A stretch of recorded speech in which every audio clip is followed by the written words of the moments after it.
Oi, pessoal! Hoje eu vou fazer a leitura do livro Petroladrões, tá? Do Ivo Patarco. Eu prometi a leitura deste livro aí pra vocês, beleza? Então vamos começar já. A história do saque à Petrobras. A investigação de uma fraude em Londrina, no Paraná, trouxe indícios contra doleiros. A suspeita voltou-se ao posto da Torre, em Brasília.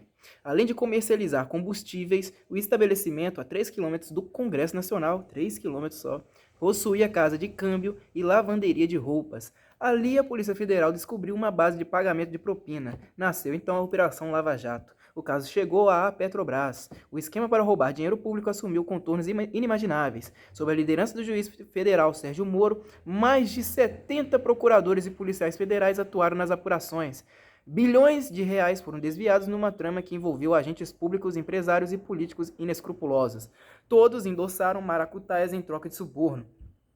Depósitos em paraísos fiscais, empresas, fantasmas, contratos fictícios, operações simuladas, malas de dinheiro em jatinhos, milhões distribuídos em hotéis, restaurantes e sedes de partidos, na surdina. Valeu de tudo para ocultar a origem e destino dos recursos roubados do povo. O petrolão enriqueceu uma elite e revelou-se o maior escândalo de corrupção política de todos os tempos no Brasil. Tá? Quem que é Ivo Patarra? O Ivo Patarra trabalha com jornalismo político há 30 anos. Estreou na campanha do empresário Antônio Emílio de Souza ao governo de São Paulo em 1986. Além das campanhas eleitorais, foi repórter em vários jornais de São Paulo. Cobriu o mundo político na Folha de São Paulo, Folha da Tarde, Jornal da Tarde, Diário Popular e Diário de São Paulo. Patarra também respondeu pelos setores de comunicação e imprensa de algumas das mais importantes prefeituras do estado. Além da capital, atuou em Guarulhos, Osasco e São Bernardo do Campo. Seu livro O Chefe, de 2010, documentou o primeiro grande esquema de corrupção da era Lula, acessível pelo site escândalodomensalão.com.br. Petroladrões, a história do saque à Petrobras. A corrupção política vilipendia o país, inviabiliza ensino decente, serviço digno de saúde, programas de infraestrutura. O dinheiro desviado por uns poucos mantém milhões de pessoas desassistidas.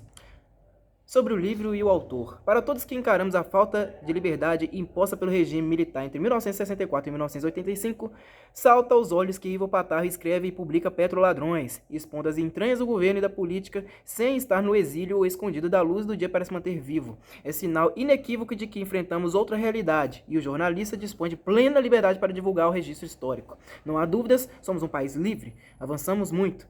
Importante dizer que na prática Petroladrões é a continuação de outro livro do autor, O Chefe.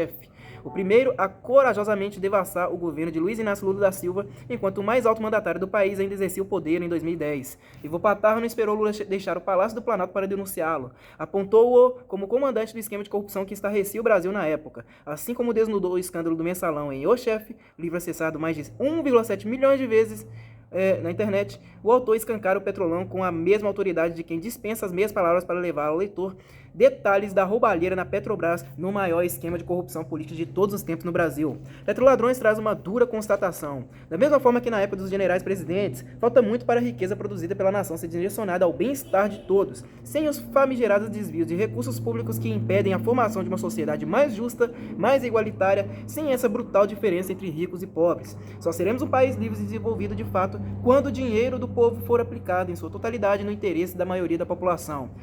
Gilberto Natalini, São Paulo, maio de 2016. Vamos lá então para o primeiro capítulo do livro. Primeiro capítulo chama-se Caça ao Tesouro. Durante os 2 mandatos de Lula, cupins engordaram na arca da Petrobras, mas o Mensalão abafou a crise. Várias suspeitas de corrupção envolvendo a Petrobras ocorreram durante os 2 governos do presidente Luiz Inácio Lula da Silva, 2003 a 2006 e 2007 a 2010, mas ficaram obscurecidas pelo impacto do escândalo do Mensalão, tido à época como o maior esquema de suborno político de todos os tempos no Brasil. Na era Lula, o acontecimento mais famoso relacionado à Petrobras foi o do Jeep Land Rover, em 2005. Silvio Pereira, então secretário-geral do PT, Partido dos Trabalhadores, a legenda cujo expoente máximo era o próprio presidente Lula, sustentou em depoimento à Comissão Parlamentar de Inquérito dos Correios no Congresso Nacional jamais ter ouvido falar em Mensalão. Silvinho, como era conhecido, acabaria fazendo um acordo com a justiça para não ser preso. A cúpula do PT, porém, incluindo o poderoso ministro da Casa Civil, José Dirceu, de São Paulo, condenado como principal operador do Mensalão, terminou atrás das grades, no maior julgamento da história do Supremo Tribunal Federal. Voltemos ao depoimento de Silvinho à CPI, naquele 19 de julho de 2005. Questionado, informou não se lembrar se viajou no avião de César Roberto Santos Oliveira, vice-presidente da GDK, uma empresa contratada pela Petrobras. Em suas palavras: eu mantinha contatos institucionais com César Oliveira, mas repito que não intermediei interesses da empresa. Silvinho recusou-se a admitir que ganhou um Jeep Land Rover da GDK. Não falo sobre meu patrimônio, por orientação dos meus advogados. O carro existia e estava em nome de Silvinho. Um funcionário da GDK o adquirira. A empresa doara R$100 mil para a campanha de Lula em 2002 e no ano seguinte, o primeiro do governo petista faturou R$145 milhões em contratos com a Petrobras. Em 2004, abocanhou R$512 milhões, sendo que o maior contrato, no valor de 88 milhões de dólares, previa a reforma da plataforma de extração de petróleo P-34. Em 2005, a GDK acertaria mais 5 contratos com a Petrobras, outros R$272 milhões. Em relação à reforma da P-34, situada no campo de Jubarte, em Espírito Santo, o responsável pelo contrato na Petrobras era Renato Duque, diretor de serviço da estatal. Ocupava o posto por indicação do então ministro José Dirceu. Na época, Duque não passava de um ilustre desconhecido para a opinião pública, mas viria a ser, como veremos, um dos protagonistas do Petrolão. Já o presidente da Petrobras, o petista José Sérgio Gabrielli, nomeado por Lula, foi acusado pelo Tribunal de Contas da União de dificultar os trabalhos de investigação. A GDK teria sido favorecida e superfaturado o contrato da P-34 em 23 milhões de dólares. Vale citar a entrevista de Silvinho ao jornal Folha de São Paulo, em 2 de outubro de 2005, após o secretário-geral assumir ter sido um dos operadores do mensalão. Ele envolveu dirigentes do seu partido em todo o país, mas tentou proteger o tesoureiro da legenda, Delúbio Soares, que também seria preso por determinação do STF. Declaração de Silvinho. Os 27 estados bateram a porta do Delúbio. Por que os estados não assumem isso, pô? Todo mundo pegava no pé do Delúbio para arrumar recursos, todo mundo. Agora ele está lá sozinho. As pessoas não perguntavam, bom, de onde vem esse dinheiro? Em 2006, Silvinho voltou a conceder entrevista, desta vez ao jornal O Globo, em 7 de maio. Abordou a origem do dinheiro do mensalão. Foi revelador. Empresas, muitas. Não vou falar nomes. As empresas entre si fraudar as coisas. Às vezes o governo não persegue, e é só isso. Elas se associam em consórcios, combinam como vencer. Silvinho foi formalmente desligado do PT em julho de 2005, mas o partido continuou a pagar o advogado responsável por sua defesa na justiça, da mesma forma como custeou o defensor de Delúbio Soares, que, após ser formalmente expulso da legenda, iria regressar ao PT algum tempo depois. Em 2007 e 2009, a Petrobras voltaria a contratar a GDK, cuja sede ficava em Salvador, 19 vezes. Total dos contratos, R$584 milhões. Em 2010, último ano da era Lula, a Polícia Federal acusou a GDK, Camargo Corrêa e outras consultoras de cometerem fraude, o que provocou um rombo de R$1,4 bilhão na Petrobras. Conforme a investigação, o cartel manobrou editais, impôs sobrepreços, burlou competições nos certames licitatórios, e decidiu entre concorrentes quanto custaria e com quem ficariam as seguintes obras: unidade de tratamento de gás de Caraguatatuba, em São Paulo, unidade de coque de refinaria Presidente Getúlio Vargas, no Paraná, refinaria do Nordeste, em Pernambuco, refinaria do Vale do Paraíba, em São Paulo, e unidade termoelétrica de Cubatão, em São Paulo também. Como se observa, muito antes da sociedade brasileira tomar amplo conhecimento e se assombrar com os crimes da Petrobras, já havia sinais robustos de que a maior empresa nacional, dona de cerca de 90% dos investimentos das estatais brasileiras, estava a serviço de um projeto eleitoral. Nesse sentido, tinha sido como que privatizada. Transações matreiras. Outro indício da lambança da Petrobras, ainda da gestão Lula, foi a compra da usina de biodiesel de Marialva, situada no Paraná. O TCU determinaria a abertura de auditoria para apurar a aquisição, apelidada de Mini Passadena, pelo relator do processo, ministro José Jorge, numa alusão ao mega escândalo da compra da refinaria de Passadena nos Estados Unidos 5 anos depois. Em 2009, a Petrobras comprara 50% da planta de Marialva por R$55 milhões, embora um grupo privado a tivesse adquirido por R$37 milhões 2 meses antes. Importante deixar claro que, como no caso da refinaria de Passadena, à época de Marialva, a ministra Dilma Rousseff, do PT do Rio Grande do Sul, sucessora de José Dirceu na Casa Civil, também acumulava o cargo de presidente do Conselho de Administração da Petrobras. Situação parecida ocorrera em 2008 com outra aquisição da Petrobras, a da refinaria de Nansei, em Okinawa, no Japão. Nansei dava prejuízo aos japoneses e teria de ser adaptada para refinar o petróleo brasileiro mais pesado. Além disso, precisava dobrar a produção para 100 mil barris por dia. Só assim seria lucrativa. Constou que informações importantes não chegaram ao Conselho de Administração da Petrobras, entre elas as restrições ambientais que impediriam a ampliação da refinaria, ou seja, uma operação desastrosa. Como supostamente procedera no caso de Pasadena, em 2006, o diretor da área internacional da Petrobras, Nestor Severo, homem de confiança do PMDB, Partido do Movimento Democrático do Brasil, brasileiro, não teria informado em 2007 os detalhes que cercavam o negócio em Okinawa. Nota, além de José Sérgio Gabrielli na presidência da Petrobras e de Dilma Rousseff na presidência do Conselho de Administração da empresa, ocupava a diretoria da estatal Maria das Graças Foster, responsável pela área de gás e energia e futura presidente da Petrobras. A transação. A Petrobras comprou 87,5% da refinaria de Nansei, incluindo seus estoques por 331 milhões de dólares, mas não pôde fazer os investimentos que a tornariam lucrativa. Nos anos seguintes, aplicaria mais 110 milhões de dólares no mico, contando a aquisição dos 12,5% restantes, para tentar vender tudo sem sucesso em 2013. No linguajar técnico, a planta de Okinawa tornou-se um ativo não estratégico. Em outro caso, o Ministério Público pediu para o Tribunal de Contas da União investigar um acerto feito entre a Petrobras e a Bolívia em 2009.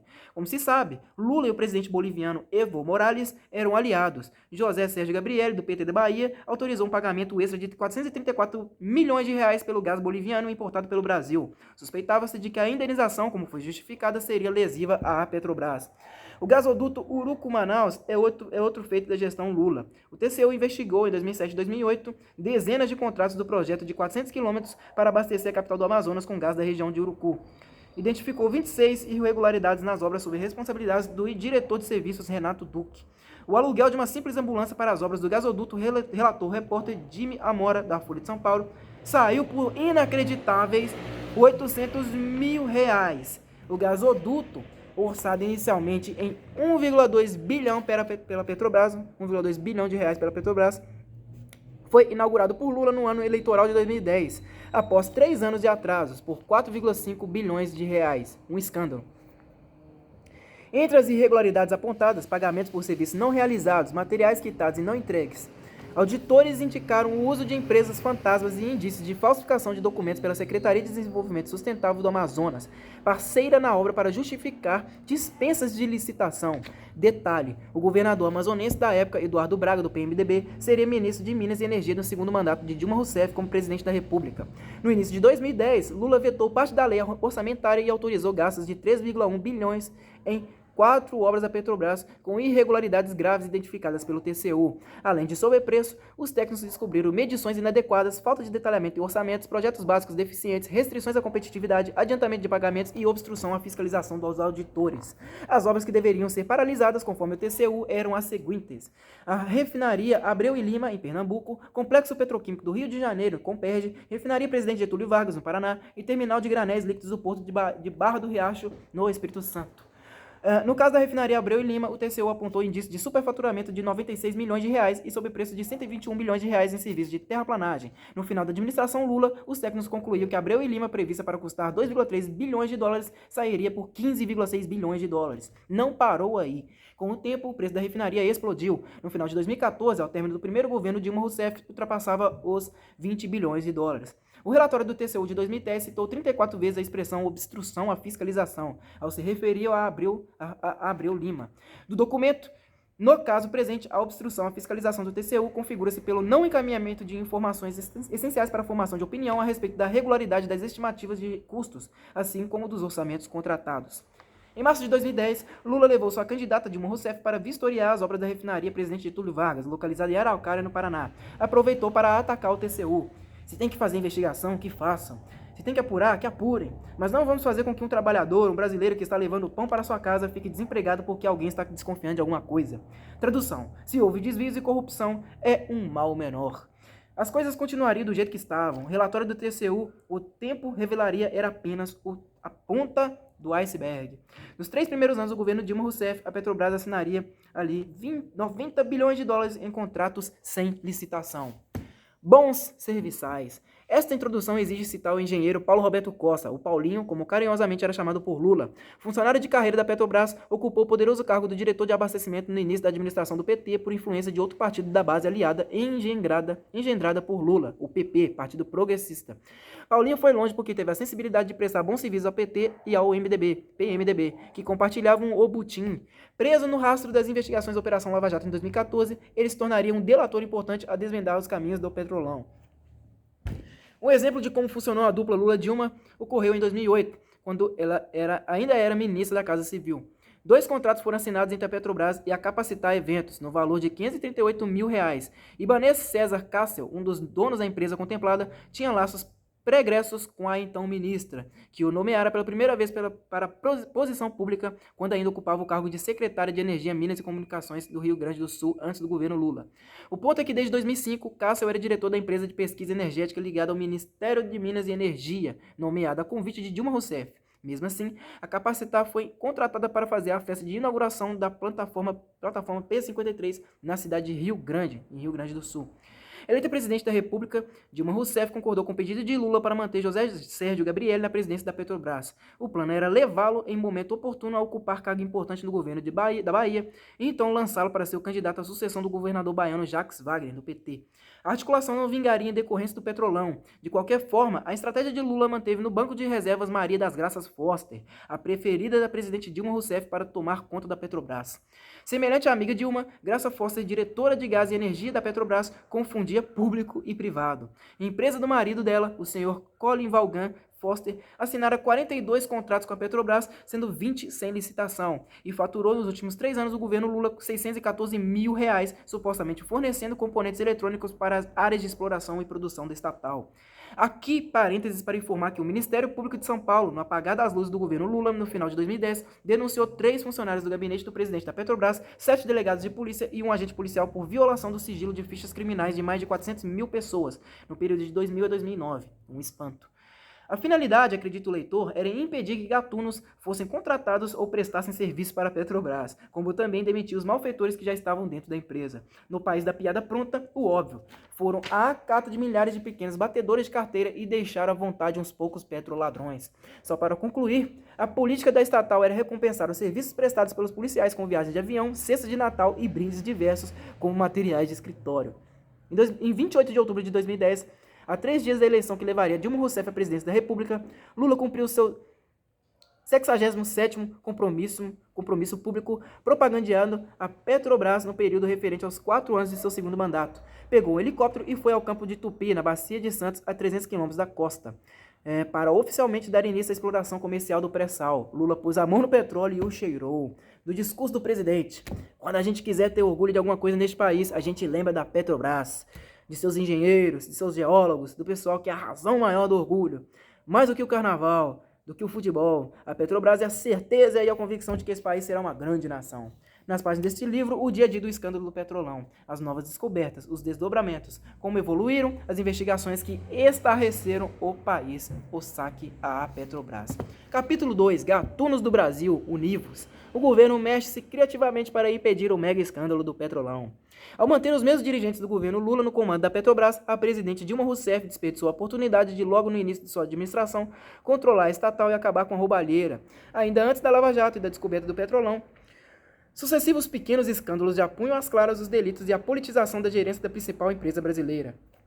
O repórter Leandro Collin, do jornal O Estado de São Paulo, ao investigar o contrato da Manchester Serviços, escancarou a suspeita de fraude na licitação de R$ 300 milhões na área de consultorias, gestão empresarial e fornecimento de mão de obra terceirizada.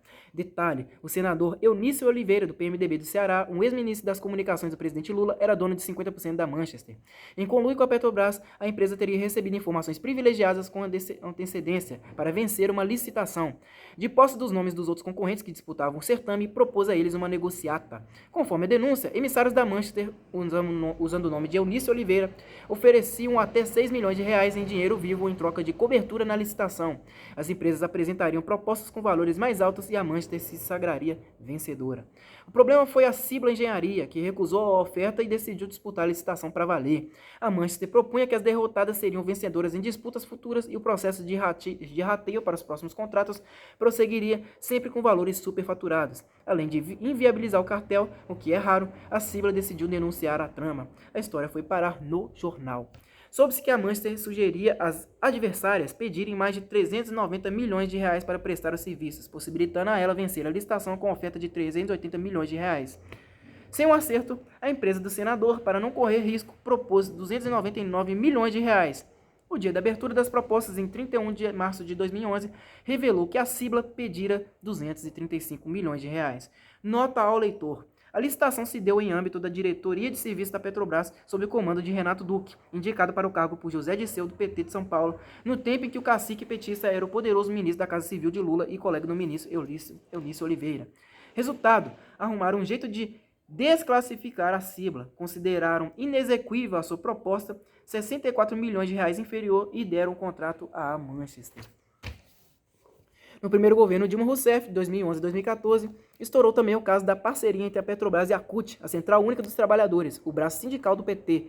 A organização recebeu 26 milhões de reais para alfabetizar 200 mil pessoas. O Tribunal de Contas da União considerou não haver provas de que o dinheiro da Petrobras foi aplicado na realização dos cursos. A falta de transparência deu a tônica aos procedimentos da Petrobras também com os gastos em publicidade. A estatal dispunha do maior orçamento nacional para o setor, mas teimou em não divulgar, em 2011, o nome das empresas de comunicação beneficiadas com 375 milhões de reais. O início da gestão de Dilma Rousseff foi marcado por disputa ferrenha pela diretoria de abastecimento da Petrobras, comandada por Paulo Roberto Costa, o Paulinho de Lula. O então ministro das Cidades, Mário Negromonte, do PP da Bahia, chegou a dizer que a briga poderia terminar em sangue. Ele se via como eventual vítima da contenda, pois seus correligionários com interesses escusos, segundo ele, consideravam que comandar obras em refinarias era mais atrativo. De fato, havia mais dinheiro para ser movimentado na Petrobras do que sob a caneta do ministro das Cidades. Negromonte acabaria fora do governo, envolvido em outro tipo de irregularidade e seria investigado por graves desvios na Petrobras. Naquele momento, temendo possível degola, Paulo Roberto Costa, que já dispunha do canal com Lula, tratou de estreitar laços com o líder do PMDB no Senado, Renan Calheiros, de Alagoas, e o presidente da Câmara dos Deputados, Arlindo Chinaglia, do PT de São Paulo, ganharia fôlego para ficar mais algum tempo. Só perdeu o emprego após a chegada de Graça Foster ao comando da Petrobras.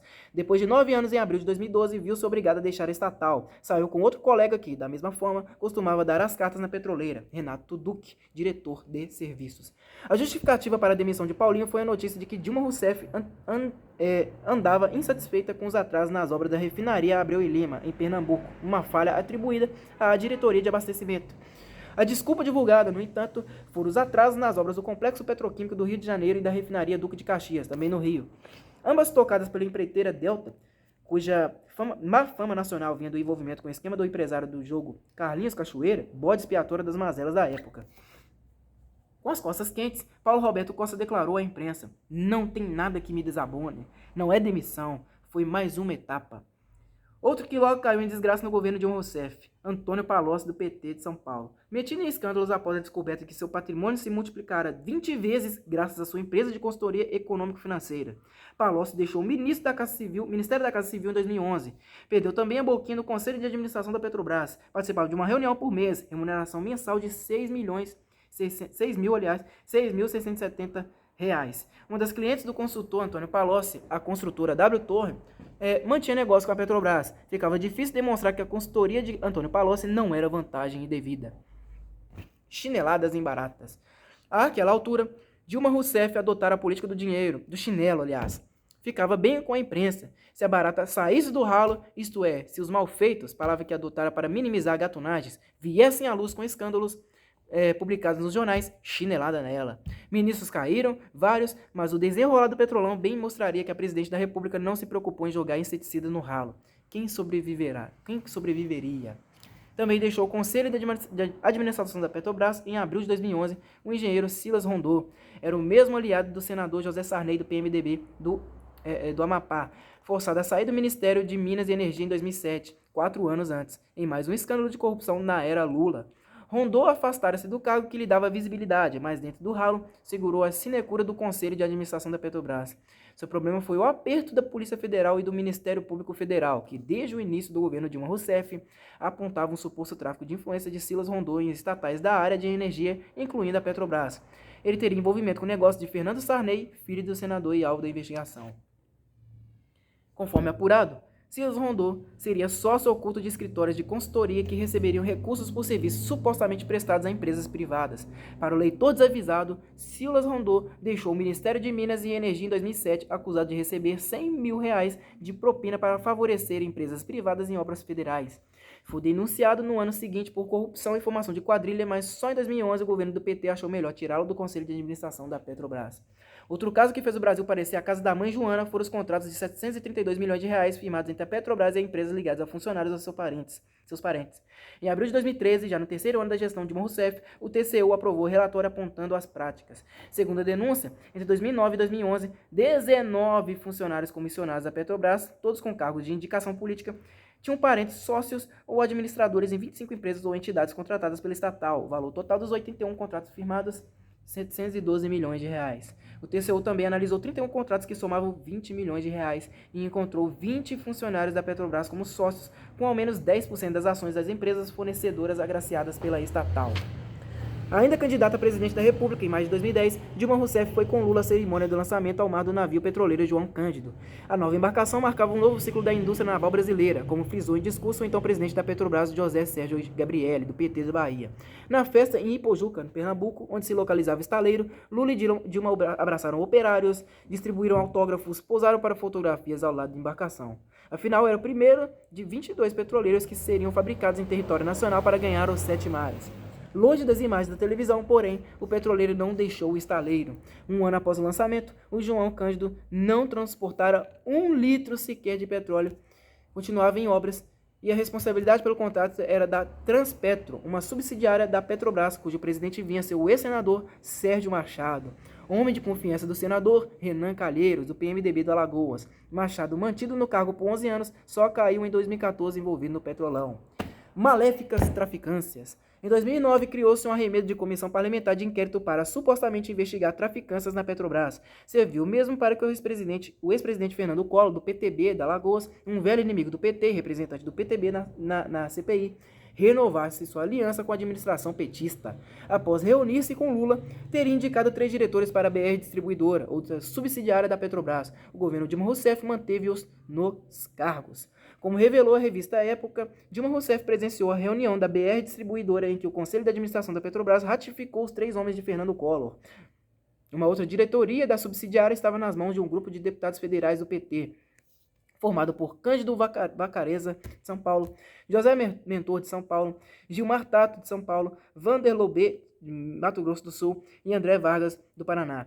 Os nomes voltarão a ser mencionados à frente. Em mais uma patacoada anterior à Operação Lava Jato, em junho de 2011, a Petrobras comprou por 430 milhões de reais uma distribuidora de gás no interior de São Paulo, chamada GBD, Gás Brasileiro Distribuidora. Pertencia à empresa italiana ENI, ou ENI. O problema não se limitou ao valor da GDB, estimado em 295 milhões de reais por uma consultoria contratada pela própria Petrobras. O plano era construir um gasoduto de 300 km de Ribeirão Preto, de São Paulo, até a região do Triângulo Mineiro, para abastecer uma fábrica nova de fertilizantes em Uberaba, em Minas Gerais. Cotou-se o gasoduto em 500 milhões de reais. Não deu certo. A Petrobras comprou a GBD sem levar em conta que, conforme regras da ANP, a Agência Nacional do Petróleo, não poderia fazer um gasoduto que cruzasse a divisa dos estados. Implicaria licenças inalcançáveis para construir um novo duto e novas licitações.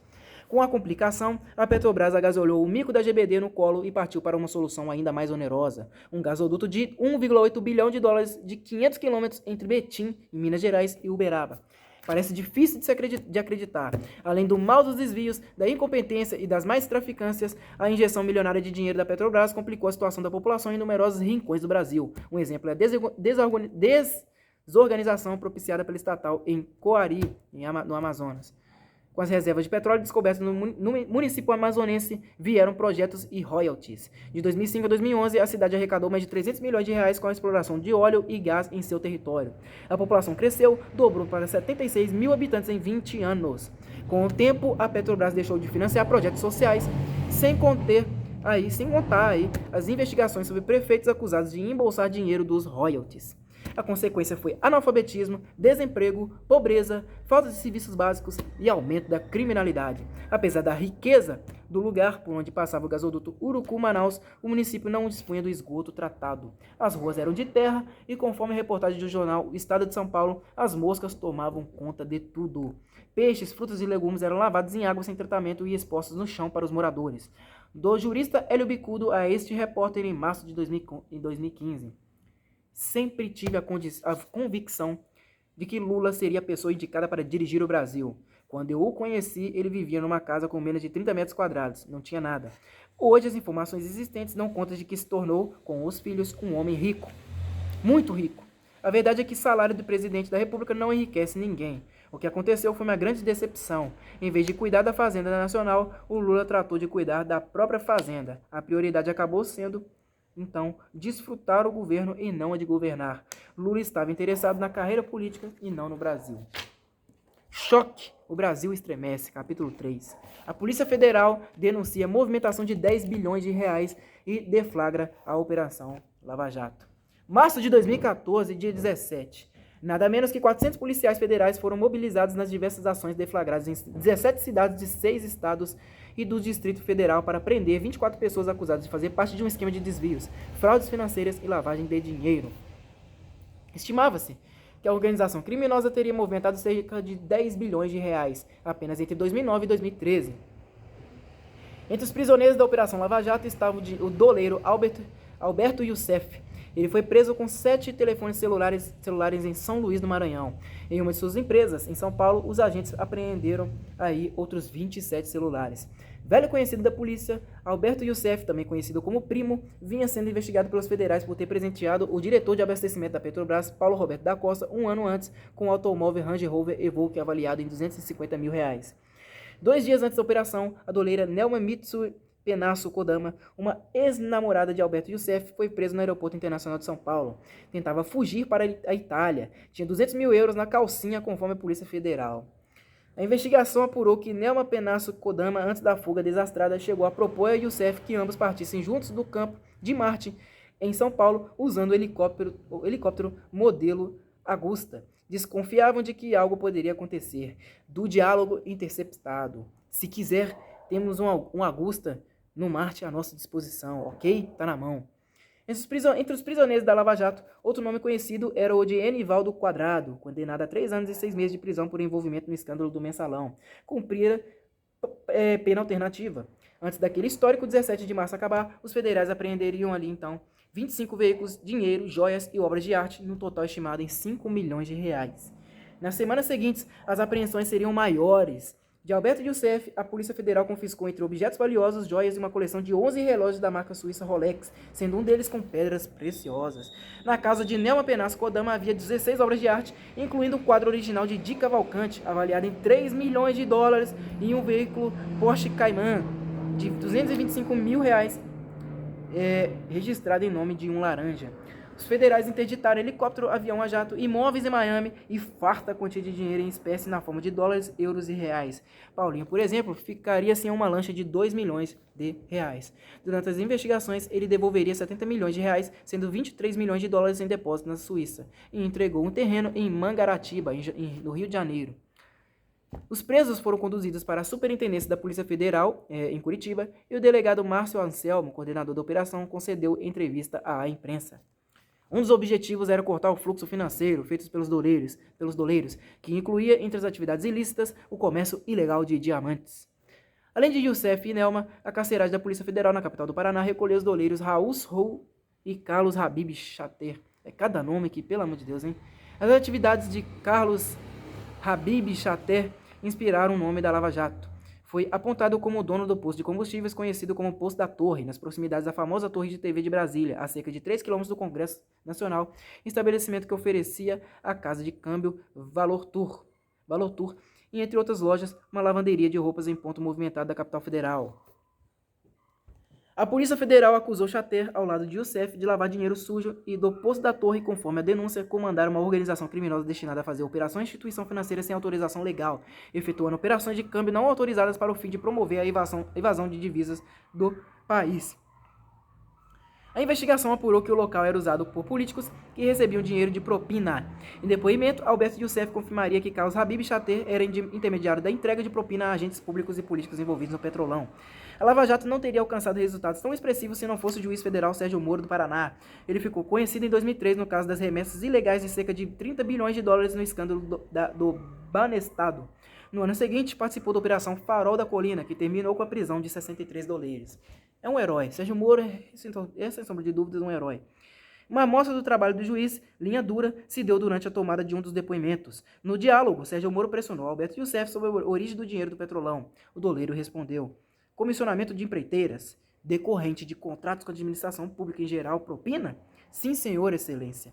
Desde 2008, a Polícia Federal recebia denúncias, a princípio anônimas, sobre as andanças do doleiro Alberto Youssef e de seu relacionamento com políticos. Na época, ele era parceiro do deputado federal José Janene, do PP do Paraná, envolvido no caso do mensalão. O parlamentar foi acusado de receber 4,1 milhões de reais do esquema do publicitário Marcos Valério de Souza, condenado a 37 anos de prisão pelo Supremo Tribunal Federal. O caso ganhou novo impulso quando Enivaldo Quadrado, apontado como operador de José Janene, foi preso no Aeroporto Internacional de São Paulo com 361 mil euros. O dinheiro estava nos bolsos e na cueca de Enivaldo Quadrado. Rechearia o esquema de José Janene, morto em 2010. Empresa controlada por Alberto Youssef e José Janene, a CSA Project Finance já foi denunciada por lavar 1,1 milhão de reais do mensalão. Com a Lava Jato, os federais encontraram nos computadores de Youssef um acordo de confidencialidade entre a CSA e a BR Distribuidora, subsidiária da Petrobras. A CSA continuava na ativa, portanto, agora envolvida, entre outras coisas, no projeto de construção da usina termoelétrica Suape 2, obra a ser erguida ao lado da refinaria Abreu e Lima, em Pernambuco. Por intermédio da CSA, Youssef e Janene se associaram a Paulo Roberto Costa, o Paulinho, e expandiram os negócios para dentro da Petrobras. Alberto Youssef e o doleiro Carlos Habib Chaper, o dono do Poço da Torre, também foram acusados de financiar o tráfico de drogas. Segundo a polícia, eles mantinham ligação com traficantes. Currículos cabeludos. 3 dias após deflagrar a Lava Jato, a Polícia Federal prendeu Paulo Roberto Costa, acusando-o de destruir provas e ocultar documentos. Os federais o consideravam o braço de Alberto Youssef na Petrobras. A prisão pôs Brasília em alerta, Afinal, tratava-se de Paulinho, homem forte da Petrobras nos 2 governos do presidente Lula, durante a gestão de José Sérgio Gabrielli, do PT da Bahia, no comando da estatal. Controlava o orçamento bilionário da diretoria de abastecimento, dava as cartas em 15 refinarias, além das 2 em obras, ambas com indícios de irregularidades, Abreu e Lima e Complexo Petroquímico do Rio de Janeiro. Seu prestígio era tal que José Sérgio Gabrielli o escolheu para substituí-lo na presidência da Petrobras por 24 vezes. É prerrogativa do presidente da estatal decidir quem fica em seu lugar durante as ausências. Na esfera política, os influentes senadores José Sarney, do PMDB do Amapá, e Renan Calheiros, do PMDB do Alagoas, o adotaram. Ao lado do então diretor internacional da Petrobras, Nestor Severo, participou da elaboração do fatídico resumo técnico que levou o Conselho de Administração da Petrobras, presidido por Dilma Rousseff, a comprar a refinaria da Pasadena nos Estados Unidos. De 1990 a 2000, no governo Fernando Henrique Cardoso, do PSDB, Paulinho dirigira a Petrobras Gás. Antes de dar o salto a assumir a diretoria de abastecimento em 2004, ocupara o cargo de diretor superintendente da transportadora brasileira Gasoduto Bolívia Brasil. Em sua residência no Rio de Janeiro, a Polícia Federal apreendeu dinheiro vivo no montante de $181 mil, 751 mil reais e mais 10 mil euros. No mesmo endereço, encontrou o Range Rover que ganhara de Alberto Youssef, na verdade um pagamento pelos serviços prestados ao esquema de corrupção da refinaria Abreu e Lima. Em 15 de abril de 2014, a Polícia Federal indicou 46 pessoas investigadas pela Lava Jato, entre elas Paulinho e Alberto Youssef. Foram denunciados por formação de quadrilha, crimes contra o sistema financeiro nacional, falsidade ideológica e lavagem de dinheiro. Para os federais, mesmo desligado da Petrobras no começo de 2012, Paulinho exercia tráfico de influência e procurava garantir contratos milionários de consultoria na petroleira. A PF, então, identificou 2 empresas dele, a Costa Global, uma consultoria, e a Ref Brasil, fabricante de refinarias pré-moldadas. Em outra ação penal de 25 de abril de 2014, Paulinho tornou-se réu por desvios de recursos da refinaria Abreu e Lima, lavagem de dinheiro e formação de quadrilha. Conforme a Justiça Federal, o consórcio CNCC, formado pelas empreiteiras Camargo Correia e Senec, tinha superfaturado a construção de uma unidade da refinaria. Deu-se assim: o consórcio subcontratara 2 empresas, a Sanco Sider e a Sanco Serviços, que repassavam dinheiro para a MO Consultoria, empresa de fachada de Alberto Youssef. A Sanco, maior fornecedora de tubos da Petrobras, defendeu-se naquele momento com o argumento de que os valores repassados eram produto de consultorias do doleiro. Não houve comprovação de serviços prestados.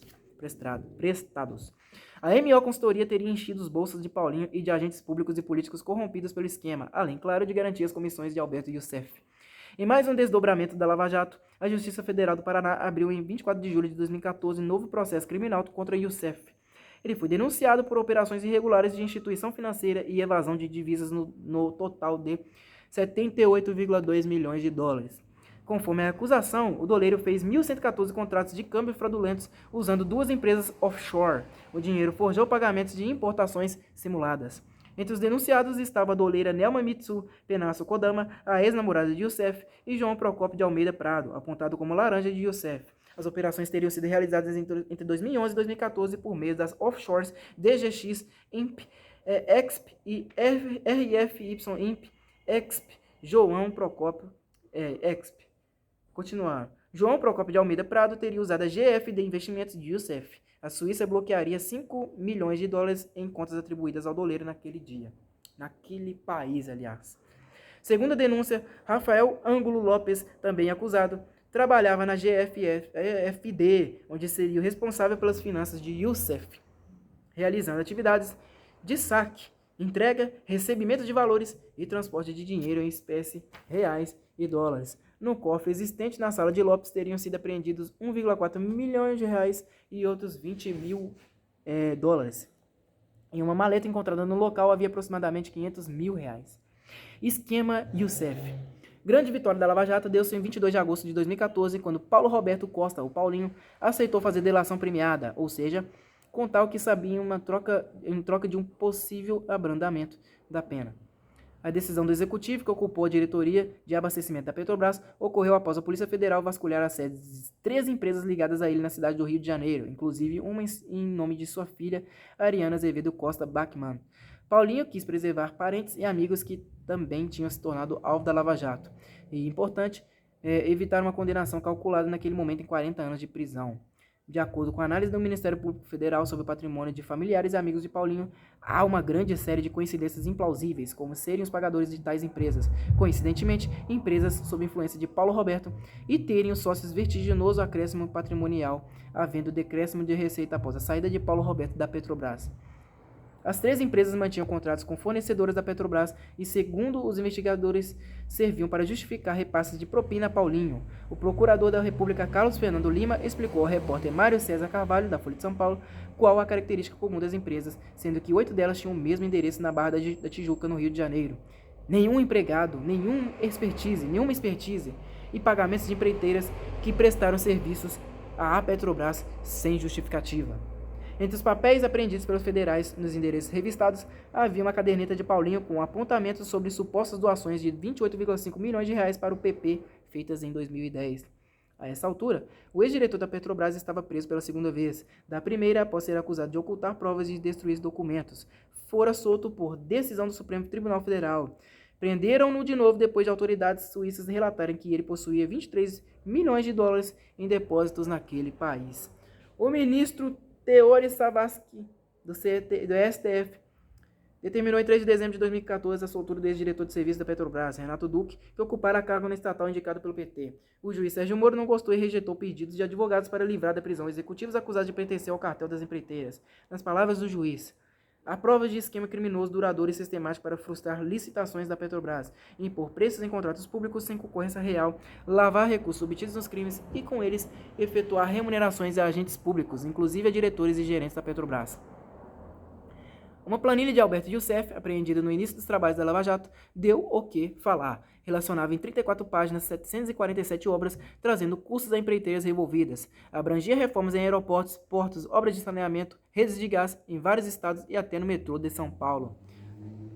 Indicava que os tentáculos do doleiro eram grandes e alcançavam todo o país, inclusive interesses em prefeituras. Observação do juiz Sérgio Moro à época. Embora a investigação deva ser aprofundada quanto a este fato, é perturbadora a apreensão dessa tabela nas mãos de Alberto Youssef, sugerindo que o esquema criminoso de fraude à licitação sobre preço e propina vai muito além da Petrobras. Exemplo da capilaridade do esquema de Youssef veio à tona ao se descobrir que o doleiro pagou despesas de viagem aérea para o deputado André Vargas, do PT do Paraná. Na opinião dos federais, Youssef se associou a Vargas interessado em obter parceria do Ministério da Saúde. Pretendia injetar 31 milhões de reais na indústria de medicamentos Labogen, supostamente de Youssef em dificuldades financeiras, para depois associá-la a outro laboratório e superfaturar o fornecimento de medicamentos ao governo. A tramóia andava bem e um contrato de 150 milhões de reais já fora acertado para fabricar determinado tipo de remédio. A Polícia Federal interceptou em 12 de dezembro de 2013 um e-mail em que Leonardo Meirelles, empresário apontado por suas ligações com Youssef, comemorava o feito. Assinamos um contrato governo. Olha a reportagem. Realização sonho. 150 milhões. Os investigadores entenderam que a Labogen, sem estrutura para produzir medicamentos, iria subcontratar 100% dos medicamentos fabricados e, portanto, não havia justificativa para que fosse contratada pelo Ministério da Saúde. Com a história nos jornais, o negócio foi desmanchado. Antes que isso ocorresse, no entanto, os federais capturaram conversa telefônica entre o empresário Pedro Argese e Alberto Youssef. Eis o diálogo entre os dois que começa com Argese chamando o Doleiro de Beto. Em primeiro lugar, Beto, eu queria, antes de mais nada, agradecer a confiança que você teve em nós. Aí ele responde, puta gol. E agora é aquele festival, é hora de ir pro abraço. Rumo ao xadrez. O ano de 2014 não terminaria sem outro desdobramento importante da Lava Jato. Em 11 de dezembro, o Ministério Público Federal denunciou 36 pessoas, sendo 25 executivos e funcionários de 6 das maiores empreiteiras do país. Todos acusados de crime de corrupção ativa e passiva, organização criminosa e lavagem de dinheiro. As ações delituosas deram-se entre 2004 e 2012, justamente no período em que Paulo Roberto Costa esteve à frente da diretora de abastecimento da Petrobras, mas os pagamentos teriam se estendido até 2014. Paulinho fazia parte da lista de denunciados da mesma forma que Doleiro Youssef, considerado o principal operador do esquema. Além deles, a relação dos denunciados incluía outros 10 nomes que igualmente encontravam-se presos naquele momento da Lava Jato. São os seguintes: Ricardo Ribeiro Pessoa, presidente da UTC, Dalton dos Santos Avancini, presidente da Camargo Corrêa, José Aldemário Pinheiro Filho, o Léo Pinheiro, presidente da OAS, Gerson de Mello Almada, vice-presidente da Engevix, Sérgio Cunha Mendes, vice-presidente executivo da Mendes Júnior, Ayrton Medeiros Fonseca, diretor-presidente da Engenharia Industrial de Galvão Engenharia, Eduardo Hermelino Leite, vice-presidente da Camargo Corrêa, Matheus Coutinho de Sá Oliveira, vice-presidente do Conselho da OAS, Agenor Franklin Magalhães Medeiros, diretor internacional da OAS, e João Ricardo Auler, presidente do Conselho de Administração da Camargo Corrêa. No total, 36 indivíduos. As acusações: 154 atos de corrupção, 155 de lavagem de dinheiro e desvio de 286 milhões de reais. Conforme a denúncia, 74 milhões de reais do total passaram por esquema transnacional sofisticado de lavagem de dinheiro. O objetivo do Ministério Público Federal era ressarcir em R$1 bilhão os cofres públicos. Declaração do Procurador da República Deltan Dallagnol. Com essas acusações, o Ministério Público Federal começa a romper a impunidade de poderosos grupos econômicos e políticos que têm se articulado contra os interesses do nosso país há muitos anos. O Procurador-Geral da República, Rodrigo Janot, também se pronunciou sobre o que chamou de aula do crime ao referir-se aos 36 denunciados. A gravidade dos fatos levaram a Janot a cobrar 2 dias antes a demissão de toda a diretoria da Petrobras, encabeçada pela escolhida da presidente Dilma Rousseff para gerir a estatal Maria das Graças Foster. Diante do que se esboça aqui, vocês podem entender o recado que eu pude externar alguns dias atrás, de que essas pessoas, na verdade, roubaram o orgulho dos brasileiros. Eis as obras sob suspeitas citadas na denúncia, todas sob responsabilidade da diretoria de Paulo Roberto Costa. Refinaria Abreu e Lima, em Pernambuco, Complexo Petroquímico do Rio de Janeiro, em Copérgia, Refinaria Presidente Getúlio Vargas, a Repar, no Paraná, Refinaria Henrique Laje, a Revap, em São Paulo, Refinaria de Paulínia, Replan, em São Paulo, a Refinaria Capuava, Recap, também em São Paulo. Para concluir, a revelação de Dilma Rousseff a amigos no auge da disputa eleitoral que a levaria ao segundo mandato como presidente da República em 2014. Dilma contou que em 2008, no tempo em que era ministro da Casa Civil e presidente do Conselho de Administração da Petrobras, ouviu Paulinho argumentar durante reunião no Palácio do Planalto para discutir a exploração do potássio na Amazônia, que uma mina estratégica do mineral, localizada na Amazônia, seria vendida para a empresa do Canadá. Inconformada com a posição do diretor do abastecimento, irredutível sobre o negócio com os canadenses, Dilma Rousseff interrompeu a reunião, foi até o gabinete do presidente Lula e voltou com autorização para desmanchar a transação. A presidente disse aos amigos ter desconfiado de que havia algo errado com Paulinho. Afinal, a compra que já estaria fechada conforme Paulinho foi desfeita com rapidez. Se a história for verdadeira, salta aos olhos Dilma Rousseff não ter tomado providências para afastá-lo da posição estratégica que ocupava, o que só aconteceria 4 anos depois. De qualquer forma, parte do que contou aos amigos não era verdade. Paulinho não foi demitido por determinação da presidente, como ela disse. Na ata sobre a sua saída da Petrobras está registrada a posição do sucessor da Dilma Rousseff no Conselho de Administração da estatal, o então ministro da Fazenda Guido Mantega. Ele determinou o registro do agradecimento do colegiado ao diretor que deixa o cargo, pelos relevantes serviços prestados à companhia. Capítulo 4. Negócios esportivos. Passadena. Dilma Rousseff aprova um resumo dúbio que leva a Petrobras a gastar 30 vezes mais. A eclosão de dois escândalos tirou a Petrobras do noticiário econômico e a levou às páginas policiais. No começo de março de 2014, a Polícia Federal abriu 2 investigações para apurar a corrupção no principal estatal brasileira. O ex-funcionário da empresa holandesa SBM Offshore, o inglês Jonathan David Taylor, denunciou o pagamento de 139 milhões de dólares em propina para um esquema dentro da Petrobras. Do outro lado do mundo, nos Estados Unidos, a suspeita de desvios na compra da refinaria de Pasadena, em Houston, no Texas, indignou a opinião pública. O problema com a SBM surgiu em 2012, durante a auditoria realizada pela própria companhia holandesa que alugava à Petrobras navios plataforma para exploração e produção de petróleo em alto mar. Havia indícios de pagamento de suborno a funcionários públicos no Brasil. A entrega do dinheiro teria ocorrido de 2007 a 2011 nos governos Lula e Dilma Rousseff, sob coordenação do representante da SBM do Brasil, o consultor Júlio Fairman, ex-funcionário da Petrobras e dono das empresas Oil Drive Consultoria e Firecom Energia.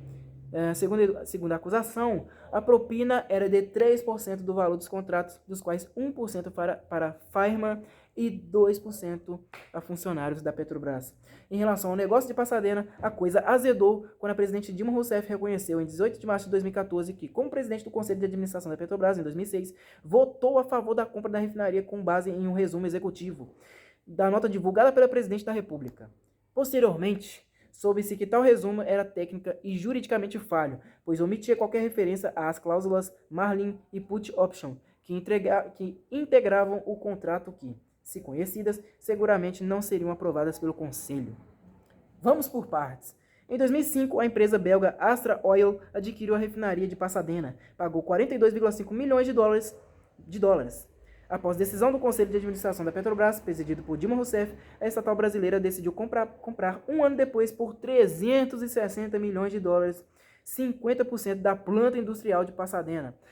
O então diretor de abastecimento, Paulo Roberto Costa, o Paulinho, um dos envolvidos na negociação, foi pessoalmente aos Estados Unidos para assinar a transação. O escândalo não para por aí. No final do processo, como veremos, a Petrobras despendeu 1,2 bilhão de dólares para ser dona de 100% da refinaria, pela qual os belgas tinham pago quase 30 vezes menor. Em ofício de 22 de abril de 2014, dirigido ao juiz federal Sérgio Moro, do Paraná, o delegado Caio Costa Duarte, da Divisão de Crimes Financeiros de Brasília, alertou para a hipótese de que a compra de Pasadena servira para remeter valores ao exterior ou a manutenção de dinheiro fora do Brasil, sem a comunicação prevista por leis aos órgãos competentes.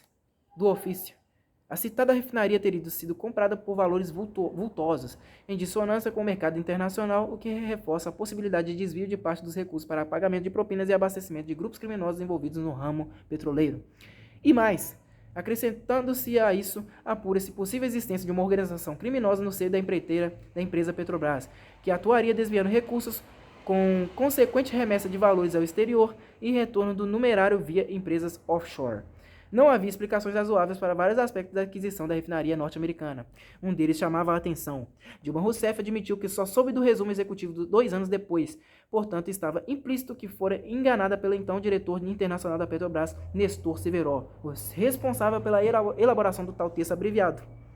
Imagine-se que Severo, então, seria trucidado por Dilma, que, além de tudo, era ministra da poderosa Casa Civil à época. Nada disso.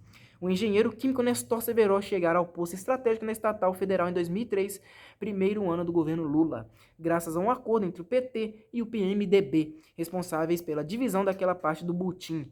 Em 2008, com os desdobramentos no caso da Pasadena, ainda restritos e apenas em âmbito interno, Nestor Severo foi simplesmente deslocado para a diretoria financeira e de serviços da BR Distribuidora, a principal subsidiária da Petrobras. Caiu para cima. Antes de ir para a BR, conforme consignado em ata do Conselho de Administração da Petrobras, recebeu elogios à sua conduta profissional. Na Petrobras, portanto, Nestor Severo prosseguiu prestando seu serviço à estatal. Quando o escândalo chegou aos jornais, em março de 2014, ele saiu em férias, viajou à Europa para evitar explicações às autoridades e aos jornalistas.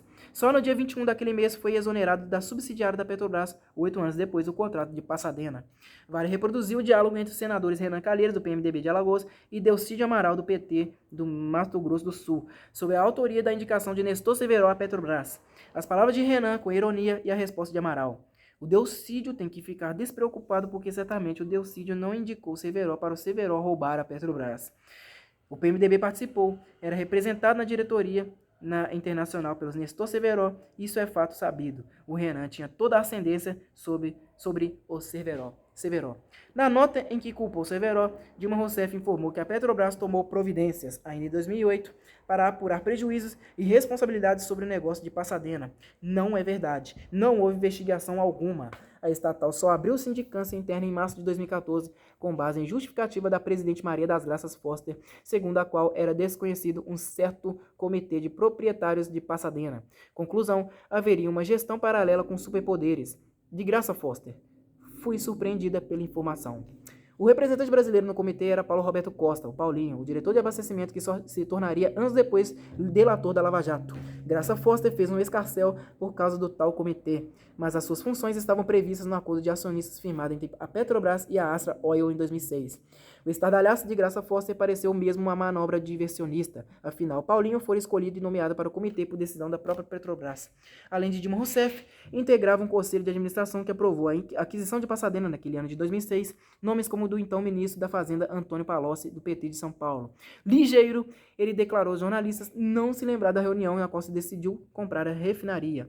Jacques Wagner, do PT da Bahia, então governador da Bahia, nomearam ministro da Defesa e depois da Casa Civil, no segundo governo de Dilma Rousseff, também era do Conselho. Foi ele quem indicou a Lula o nome de José Sérgio Gabrielli, do PT da Bahia, que comandava a estatal na época do negócio, para o cargo do presidente da Petrobras, Jacques Wagner defendeu a compra, repetiu alto e bom som sempre que perguntado. Não há nenhum equívoco, nenhum problema. Bastidores. O presidente da Petrobras América, Alberto Guimarães, em tese responsável pela administração estatal nos Estados Unidos, vinha com desconfiança o negócio de Pasadena. Em 2006, quando a crise estourou, ainda circunscrita ao ambiente interno da empresa, José Sérgio Gabrielli decidiu afastá-lo. No lugar de Guimarães foi nomeado José Orlando Azevedo, um primo de José Sérgio Gabrielli. Ele ficou no cargo até 2012, quando a Justiça dos Estados Unidos determinou a compra da segunda parte da Pasadena pela Petrobras. José Orlando Azevedo voltou ao Brasil. Só em 2014 foi demitida pela diretoria comercial da TAG, Transportadora Associada de Gás, uma subsidiária da Petrobras, quando veio a público o parentesco com José Sérgio Gabrielli. Importante salientar ainda que tanto José Sérgio Gabrielli quanto sua sucessora, Maria das Graças Foster, defenderam no Congresso Nacional várias vezes durante o ano de 2013 o negócio de Pasadena. Bom, pessoal, eu vou parar por aqui, tá? Eu parei em qual capítulo mesmo? Quarto capítulo, tá? Próxima parte eu vou falar sobre os flagrantes embustes, ok? Vou fazer um outro vídeo aí, dando continuidade aí à nossa leitura, beleza? Então é isso aí, pessoal. Muito obrigado a todos vocês e até a próxima.